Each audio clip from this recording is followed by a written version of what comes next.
बताइए, आज तो नहीं करोगे पुत्र? यदि आप जो कुछ मांग रही हैं वो देना मेरे वश में होगा तो आपकी आज्ञा का पालन अवश्य करूंगा। तुम्हें लेने आई हूँ, अपने अनुजों के पास चलो, वो तुम्हें सिर आंखों पर बिठाएंगे। 2 दिनों में ये दूसरी बार है कि मुझे संसार पर राज करने के लिए आमंत्रित किया जा रहा है। कल यही उत्कोच वासुदेव देना चाह रहे थे और आज यही उत्कोच देने का प्रयत्न आप कर रही हैं। आज्ञा का पालन करना मेरे वश में नहीं है। किंतु क्यों नहीं है तुम्हारे वश में, क्यों नहीं है पुत्र? क्योंकि कौंतेय तो मैं अब बना हूँ।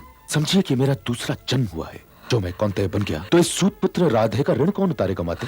जब मेरी माता न थी, मेरे अनुज न थे, जब इस संसार में मेरा कोई मित्र न था, तब दुर्योधन ने मुझे मित्र कहा था माते। क्या आपके इस पुत्र को यह शोभा देगा कि मैं अपने उस मित्र को त्याग कर अपने अनुजों के शिविर में चला जाऊं? यह आभार का ऋण है माते। मैं इस ऋण को चुकाए बिना तो भुलों को भी नहीं त्यागना चाहता। वो मेरे भरोसे तो पांडवों से युद्ध करने के लिए तैयार हुआ है, तो क्या मैं उसके पास जाकर उससे यह कहूं, ये मित्र दुर्योधन, पांडव तो मेरे अनुज निकले, तुम कोई और मित्र ढूंढ लो।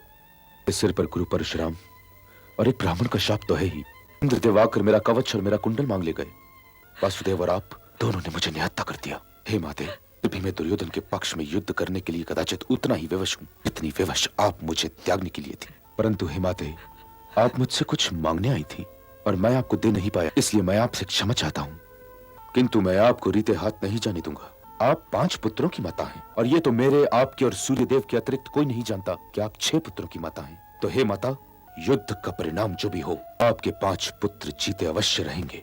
यदि मैं वीर गति को प्राप्त हो गया तो अर्जुन बचेगा, यदि वो वीर गति को प्राप्त हो गया तो मैं रहूंगा। आपके पुत्रों की गिनती नहीं बिगड़ेगी माते, नहीं बिगड़ेगी।